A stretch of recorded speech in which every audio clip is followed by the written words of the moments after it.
धर्म सच दे रहे हो। It's not. You're just like my kid. No, disown him.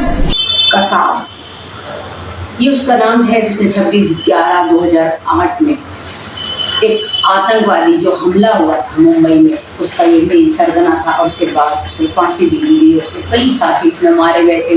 ये देश पर एक बदनुमा दाग है ये हमला हिंदुस्तान में। उसके बाद से इस तरीके से पाकिस्तानी बंदा था। उसके बाद बहुत सारी चीज़ें हुई हिंदुस्तान में, और जो आज हमारे यहाँ देश में जो नज़रिया रखा जा रहा है मुसलमानों को लेकर, या आप ये कह सकते हैं कि जो आरएसएस और बीजेपी ने अपना एक इस तरीके का प्रोपेगेंडा चला के रखा है कि किसी भी तरीके से हम नफरत फैलाएं और राज करें। और जब से ये सत्ता में आई है या उससे पहले से ही, अगर आप 2008 देखें या उसके पहले भी, क्योंकि गुजरात दंगे से पहले से नफरत फैलाई जा रही है और इनका जो सिलसिला है वो चल रहा है सत्ता पर राज करने का। ये हम सभी और बखूबी जानते हैं। ये सारी चीज सिलसिला चल ही रहा है और एक न एक रोज एक मामला शांत होता है और दूसरा मामला आ जाता है मुसलमानों को लेकर।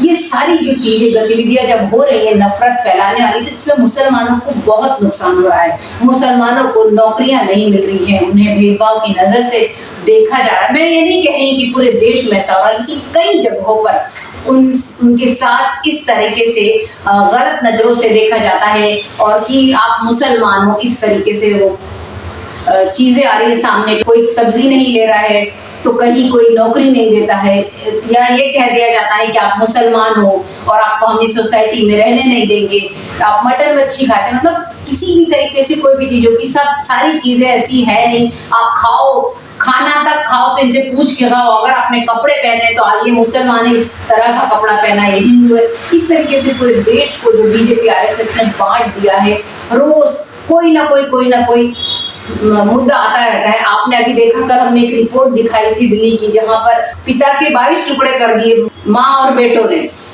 उसके बाद भी देखिए, ना मीडिया ना सोशल मीडिया, उसको न्यूज 2-4 जगह चली और शांत हो गई। लेकिन जो श्रद्धा मर्डर केस है, क्योंकि उसमें जो उसका प्रेमित है, जो उसके साथ लिव इन रिलेशनशिप में रहता था, वो आफ्ताब है, तो उसको इतना ज्यादा खींचा जा रहा है। यहाँ तक कि तिहाड़ जेल में जब उसको रखा गया है, वहां तक का जो नंबर है, रूम नंबर है, वहां तक तिहाड़ नंबर 4 में रह रहा है, 8 में रह रहा है। इस तरह की न्यूज आ रही है, पूरा दिन चलती रहती है। किसी भी तरीके से मुसलमानों को एकदम ऊपर रखा जाता है कि कैसे भी नफरत का माहौल बना रहे, और उसके चलते जो जितनी भी जो न्यूज है उसको छुपा दिया जाए, जितनी भी खबरें हैं उनको साइड में कर दिया जाए, या जो भी ऊपर नीचे होता है देश में जब भी, चाहे वो आर्थिक व्यवस्था को लेकर हो, चाहे महंगाई को लेकर, ये सारी चीजें बीजेपी करती ही आ रही है।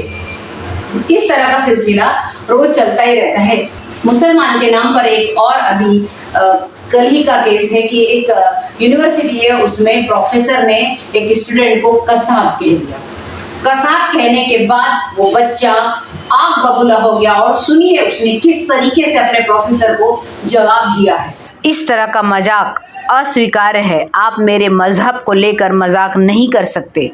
स्टूडेंट के प्रतिरोध के बाद टीचर कहता है, तुम मेरे बच्चे की तरह हो। छात्र गुस्सा करते हुए कहता है, अगर एक पिता ऐसी बात कहेगा तो मैं उन्हें छोड़ दूंगा। टीचर कहते हैं कि वो बस एक मजाक की बात है। इस पर छात्र आगे कहता है, नहीं ऐसा नहीं है सर, इस देश में एक मुसलमान होना और हर दिन यह सब झेलना मजाक की बात नहीं है। आप अपने बेटे से इस तरह बात करेंगे? क्या आप उसे आतंकवादी के नाम से बुलाएंगे? आप मुझे इस तरह कैसे बुला सकते हैं? इतने सारे लोगों के सामने, पूरी क्लास के सामने आप एक पेशेवर हैं, आप पढ़ा रहे हैं। इसके बाद नफरती टीचर कहते हैं सॉरी। इसके बाद छात्र कहता है, सर सॉरी कहने से आपके सोचने के तरीके में कोई बदलाव नहीं होगा।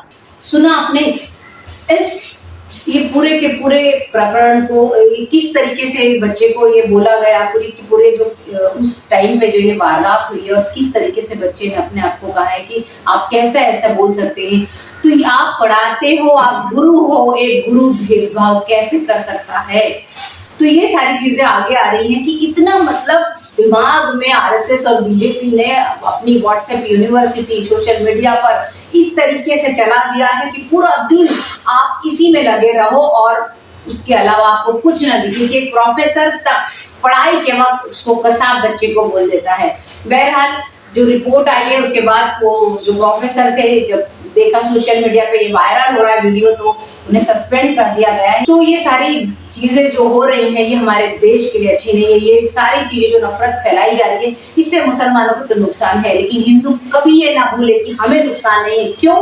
क्योंकि आज जो मुसलमान का बच्चा है वो ये सफर कर रहा है, हर जगह सफर कर रहा है। मुसलमान का बच्चा, बीवी, मुसलमान खुद, ये सारी चीजें सफर कर रहे हैं और वो मजबूत हो रहे हैं कि हमको और अच्छा बनना है ताकि हमारे लिए ये सारी चीजें ना हो। कितने मुसलमान हिंदू मुसलमान के नाम पर मारे जा चुके हैं। अगर आप 20 वर्षों का डेटा निकालेंगे तो आपको कितने लोग बेगुनाह थे, उन्हें कहीं ना कहीं किसी न किसी केस में फंसा कर मार दिया गया है। ये सच्चाई है इस देश की। लेकिन ये कहना है कि अगर वो हिंदू ये सोच रहे हैं कि हम या हमारा घर या हमारे बच्चे इसमें कुछ नहीं होगा, तो आप आपके बच्चों को नफरत के माहौल में भेज रहे हैं। क्योंकि जो मुसलमान का बच्चा है वो तो और मजबूत होगा और आगे जाएगा, लेकिन जो आपका बच्चा है वो नफरत भर के और पीछे की तरफ आएगा। जब वो अपनी क्लास में किसी मुसलमान को देगा तो उसको जो आपके घर पर हो रही ना सारी चीजें जो आप लोगों के साथ बाहर जाके करते हो मुसलमान का, वही आप घर में बात करते हो वही वो स्कूल में करेगा। और स्कूल में आप उसका दिमाग पढ़ाई में बिल्कुल नहीं लगेगा, सर्विस में बिल्कुल नहीं लगेगा। वो क्या सोचेगा, सिर्फ ये मुसलमान है इससे मुझे नफरत करनी है। तो सबसे ज्यादा आप ये ध्यान रखिए कि मुसलमान से ज्यादा नुकसान हिंदुओं का हो रहा है। आपको समझना है कि ये सत्ता है, ये आपको किसी की भी ये नहीं है, ये किसी की भी बलि दे सकती है, चाहे हिंदू चाहे मुसलमान चाहे और कोई भी जात हो। इसका कोई भी ईमान धर्म नहीं है। ये पूरी तरीके से आपके सामने आ गई है दिखाने के लिए कि हम ऐसे ही हैं। आप अपना ख्याल रखिए। शुक्रिया।